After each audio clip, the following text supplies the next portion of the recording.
Hello everyone. Today we are going to talk about the poem The Laburnum Top.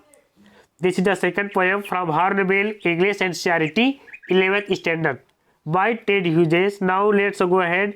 The laburnum top is silent, quite still.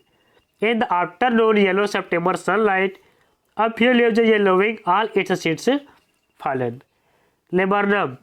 Laburnum means होता है अमलतास का पेड़. A short tree with hanging branches. Now let me explain. सितंबर के तीसरे पहर की पीली धूप में अमलतास के पेड़ का शिखर बिल्कुल अचल है, शांत है, स्थायी है. उसके थोड़े से पत्ते पीले पड़ चुके हैं, उसके सभी बीज नीचे गिर चुके हैं. Till the goldfinch comes with a twitching chirp, a suddenness, a startlement at a branch end. Then sleek as a lizard and alert and abrupt, she enters the thickness and a machine starts up of chitterings and a tremor of wings and trailings. The whole tree trembles and thrills. It is the engine of her family. She stalks it full, then flirts out to a branch and showing her bared face identity mask. Chirp मतलब होता है चहचहाना. Startlement मतलब होता है चौंका देना. Slick मतलब होता है चिकना. लिजार्ड मतलब होता है छिपकली. एब्रप्ट मतलब होता है अचानक. ट्रेमर मतलब होता है फड़फड़ाना, पंखों की फड़फड़ाने की आवाज़. ट्रेमर मतलब होता है कंपन. थ्रिल्स मतलब होता है रोमांचकारी. स्टॉक्स मतलब होता है भड़का देना. स्टॉक मतलब होता है भड़का देना. Now let me explain. एक गोल्ड फिच ने शाखा के एक सिरे पर आकर अचानक चहचहाते हुए उसमें हलचल पैदा कर दी है. छिपकली की भांति एज ए लिजार्ड, छिपकली की भांति चिकनी चौकस और फुर्ती से वह सघनता से घुस गई और चहचहाते हुए पंखों का कंपन करते हुए मशीन की भांति चल पड़ी है. सारा पेड़ कांपने लगा और रोमांचित हो उठा है. किसके आने से? गोल्डफिंच पक्षी के आने से लेबर्नम टॉप रोमांचकारी हो चुका है. Now it is the engine of her family. यह उसके परिवार का इंजन है. वह इसे पूरी तरह भड़का देती है, फिर फड़फड़ा कर एक शाखा के सिरे से बाहर आ जाती है. उसका धारीदार मुखौटा जो उसकी पहचान है दिखाई देता है. मास्क मीन्स होता है मुखौटा, you know. Now then with eerie delicate whistle chirp whisperings she launches away towards the infinite and the laburnum subsides to empty. इसका मतलब क्या है? Let me explain. फिर वह अलौकिक कोमल सीटी वाली चहचहाते हुए फुसफुसाते हुए साथ दूर अनंत आकाश की ओर उड़ान भर देती है और अमलतास का पेड़ फिर से शांत व सुनसान हो जाता है.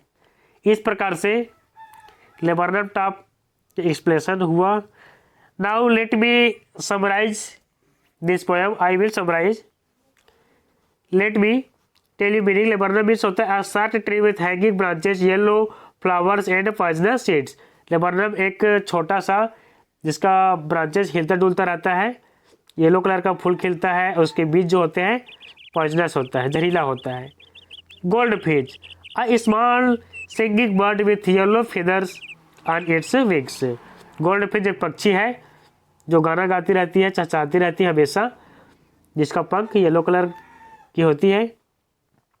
Okay, let me summarise this poem. It is written by Ted Hughes. The poem revolves around a laburnum tree and a goldfinch bird. The core theme of the poem shows us the repaying relationship between the two. Further, it begins by describing how the laburnum tree is pretty quiet in the yellow September light. He notices the yellow leaves of the tree and the seeds on the ground. It appears to be still. fleetingly till a goldfinch bird perches on its branch. The poet witnesses the tree come to life as soon as the bird starts chirping.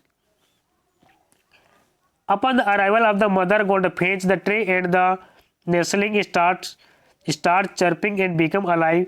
She keeps flying in and out to feed her young ones. Thus, when she leaves the tree, once again dons its elusive silence. Let me explain further here. इसे Ted Hughes ने लिखा है। कविता laburnum पेड़ और एक goldfinch पक्षी के चारों ओर घूमती है। कविता का मुख्य विषय हमें दोनों के बीच चुकाने वाले रिश्ते को दर्शाता है। बोले तो लेबरनम ट्री और गोल्डफिंच पक्षी के रिश्ते को दर्शाता है। इसके अलावा यह वर्णन करने से कविता की शुरुआत होता है कि पीले रंग के सितंबर प्रकाश में लेबरनम पेड़ कितना शांत है। वो पेड़ की पीली पत्तियों और जमीन पर बीज को नोटिस करता है। यहाँ से देखिए। Next, it appears to be still. यह अभी भी अपनी शाखा पर एक सुनहरी चिड़िया के पर्चे तक क्षणभंगुर प्रतीत होता है। जैसे पक्षी चहकने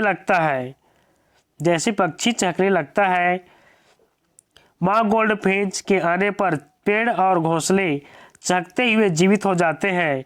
वह अपने बच्चों को खिलाने के लिए अंदर बाहर उड़ती रहती है। इस प्रकार जब वह चली जाती है तो एक बार फिर से उसकी मायावी चुप्पी को तोड़ देता है।